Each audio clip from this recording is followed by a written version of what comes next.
Hello, South Shore. Welcome back to Lunch with a Good Book. So far, it's been Lunch with Matilda, which I have to say was such a great part of my April. I have just really enjoyed reading Roald Dahl's Matilda through the end of April and the beginning of May. It was really good. I was a little shocked at how good it was. And I also appreciate those of you who are reading along with me.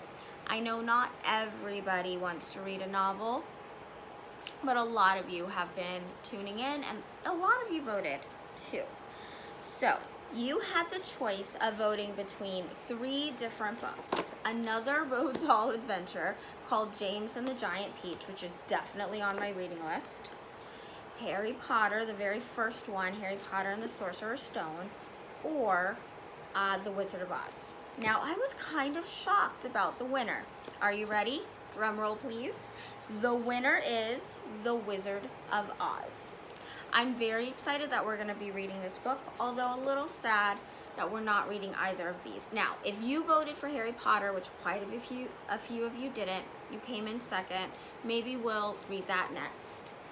Also, if there were a couple of you who wanted to read another Roald Dahl book, James and the Giant Peach, Mr. O'Connor told me that this book was really good, so it's definitely staying on my list. It might be a book we have time to read before the end of the year. But we're going to start today with The Wizard of Oz. This book was written by L. Frank Baum, and it's so good. It has just as much magic and mystery and adventure as Harry Potter does. And I also one of the things I really love about this book, and one of the reasons I try to read it every year with my third graders, is the vocabulary is amazing. Let's get started by reading the blurb. It's not on the back of this book, it's on the inside. Dorothy's life is turned upside down when a tornado whisks her and her dog, Toto, from Kansas to the magical land of Oz. To get back home, she must follow a yellow brick road to find the wizard in the Emerald City. But the Wicked Witch of the West lies in wait. Will Dorothy ever find her way home? We're going to find out starting today. The Wizard of Oz, Chapter 1, The Cyclone. Now, third graders, already we're starting off with a great vocabulary word. A cyclone is a kind of a tornado. Another word for it is twister.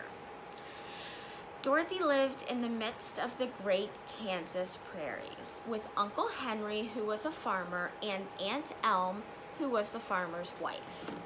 Their house was small, for the lumber to build it had to be carried by wagon many miles.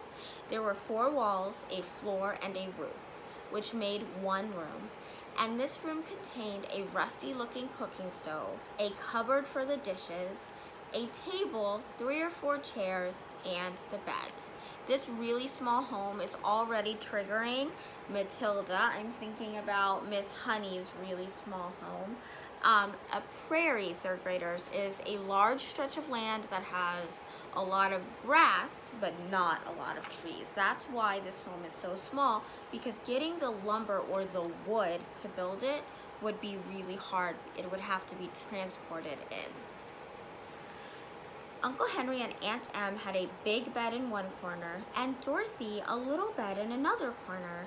There was no garret at all and no cellar, except a small hole dug in the ground called a cyclone cellar, where the family could go in case one of those great whirlwinds arose, mighty enough to crush any building in its path.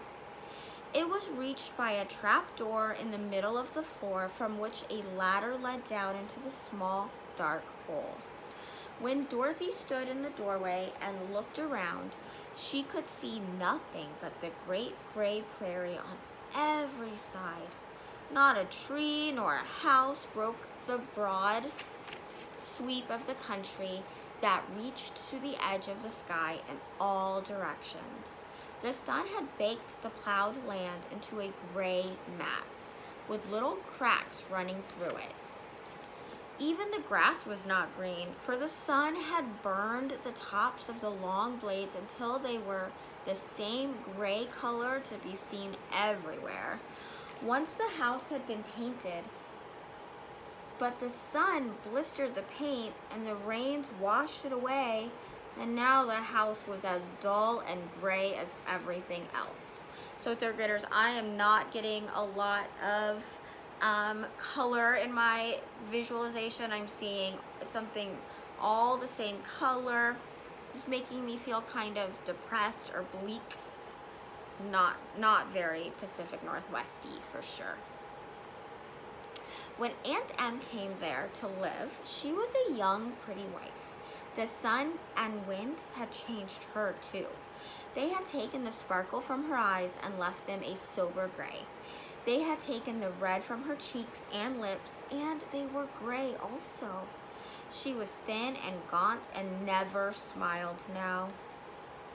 When Dorothy, who was an orphan, first came to her, Aunt Em had been so startled by the child's laughter that she would scream and press her hand upon her heart whenever Dorothy's merry voice reached her ears.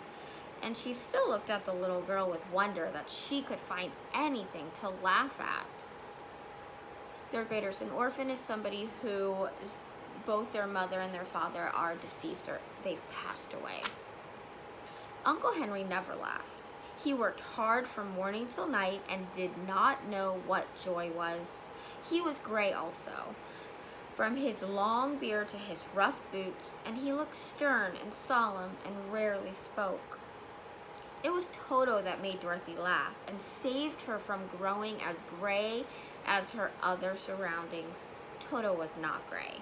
He was a little black dog with long silky hair and small black eyes that twinkled merrily on either side of his funny little nose. Toto played all day long, and Dorothy played with him and loved him dearly.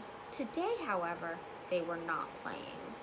Uncle Henry sat upon the doorstep and looked anxiously at the sky, which was even grayer than usual. Dorothy stood in the door with Toto in her arms and looked at the sky too. Aunt Em was washing the dishes. From the far north they heard a low wail of the wind, and Uncle Henry and Dorothy could see where the long grass bowed in waves before the coming sun. Third graders, before the coming storm. There now came a sharp whistling in the air from the south, and as they turned their eyes that way, they saw ripples in the grass coming from that direction also.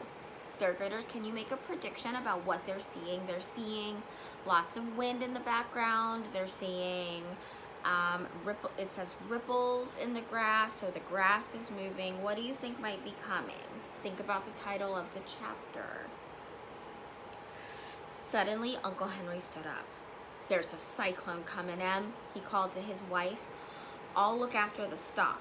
The stock are the animals that would live on the farm, probably cows, pigs, chickens.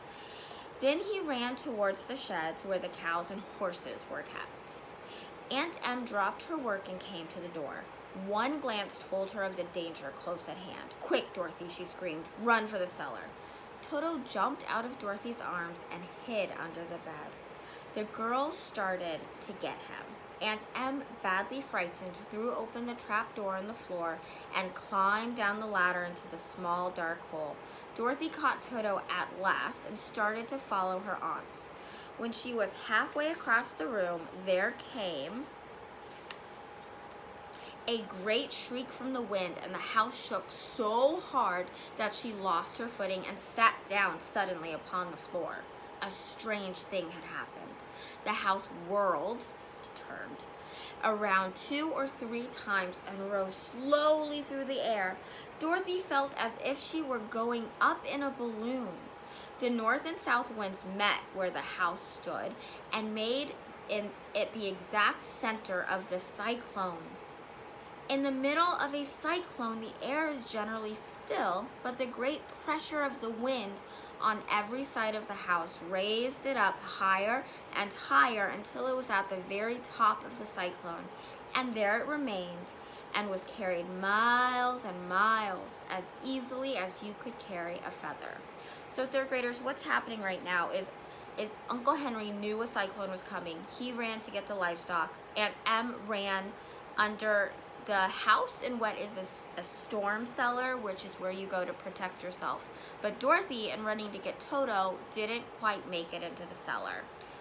She is now in the house that's twirling or whirling around in the very center of the cyclone. It was dark, very dark, and the wind howled horribly around her. But Dorothy found she was riding quite easily. After the first few whirls around, and one other time when the house tipped badly, she felt as if she were being rocked gently, like a baby in a cradle. Toto did not like it. He ran around the room, now here, now there, barking loudly. But Dorothy sat quite still on the floor and waited to see what would happen. Once Toto got too near the open trapdoor and fell in. At first, the little girl thought she had lost him, but soon she saw one of his ears sticking up through the hole.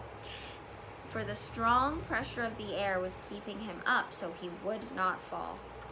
She crept to the hole, caught Toto by the ear, and dragged him into the room again. Afterwards, closing the trap door so that no more accidents would happen. And there we can see an illustration of Dorothy running for Toto and Aunt Em doing the sensible thing and getting into the storm cellar. Hour after hour passed away, and slowly Dorothy got over her fright. But she felt quite lonely, and the wind shrieked so loudly all about her that she nearly became deaf. At first she had wondered if she had been dashed to pieces when the house fell again. But as the hours passed and nothing terrible happened, she stopped worrying and resolved to wait calmly and see what the future would bring. At last she crawled over the swaying floor to her bed and lay down upon it, and Toto followed and lay down beside her.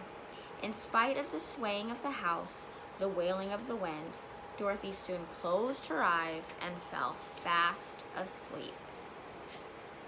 I don't know if I could fall asleep in the middle of a cyclone, but Dorothy and Toto have.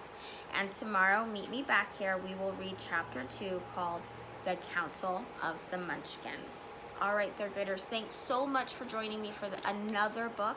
Thanks for voting on a really great book. Again, no worries if the book you actually wanted didn't win. We might still get to that book, depending on how quickly we get through The Wizard of Oz. If not, it would be a great book for you to read all by yourselves or with your families. All right, third graders, I hope that you like The Wizard of Oz. I'm really excited to share this wonderful book with you. Thank you very much. Stay cool. Enjoy this beautiful Monday. Talk soon.